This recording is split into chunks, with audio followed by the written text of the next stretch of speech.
მოგესალმებით. Ახლა მიყოფებით ზემოლისზე, წოდორეთის შესასვლელში ასე ვთქვათ და ჩემს უკონდას ჩვენს მიერ აშენებული სახლი, რომელიც 9 დღეში ავაშენეთ, 9 დღე ნახევარში გასულ სეზონს. ამ სეზონზე უკვე გადაიხურა სახლი და ფასადი შეიფუთა, თავისთავად ალუმინის კარფანჯარას ჩავსვით.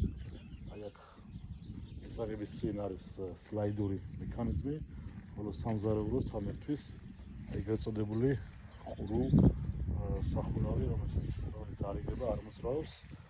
ეს პატარა ტერასა მოპირკეთდება, აი ამ რკინის კარებით შევდივართ სახლში.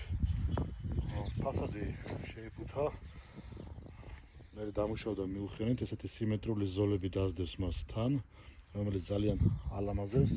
ფასადის შეფუთვაში დაგვჭირდა დაახლოებით 2 კვირა, ცოტა ამიტომაც შეგვიშალა ეს სახელი.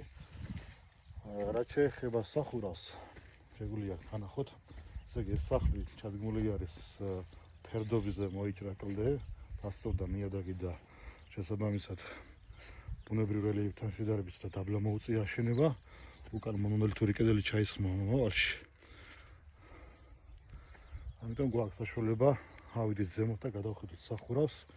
სახურავი არის კორეული წარმოების მაღალღარიანი, ჯერ ფილაა დასხმული, მერე პარაპეტია ამოშენებული, სათღორია ჩასხმული და მთლიანი პარაპეტი და სახურავი შეფუთული არის კორეული მასალით.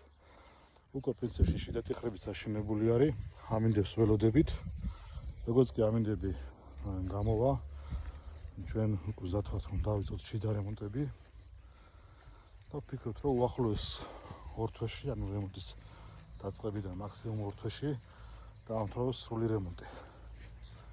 ახლა ველოდებით გაზის შემოყვანასაც ამდენი უკვე გვაქვს, წყალსაც ნელა გავბურღავთ აქ ადგილობრივ ტერიტორიაზე. წყალი არ არის და არტეზული ჭების სარგებლობენ ძირითადად მოსახლეობა, წყალსაც მოაგვარებთ და დაახლოებით 2 თვის თავზე 3 თვეში მაქსიმუმ შეუძლიათ უკვე ახალ მაცხოვრებლებს გადმოვიდნენ.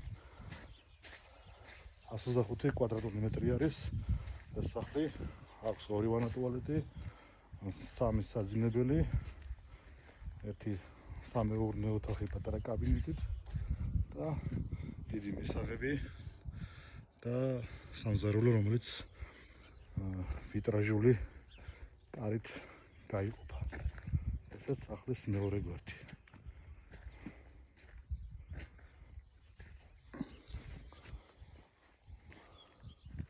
ძალიან უხდება ფასადზე ესეთი ზოლები მიუხდეს. ერთი-ორად ალამაზებს, ისედაც ლამაზი ფაქტურა აქ მიუხდეს, თუ კარგად გააკეთეთ, მაგრამ ეს ზოლები ერთი-ორად ალამაზებს კიდე. მაგათ პერიოდულად დავდეთ ხოლმე სიახლეებს და შეგიძლიათ თვალი გვადევნოთ.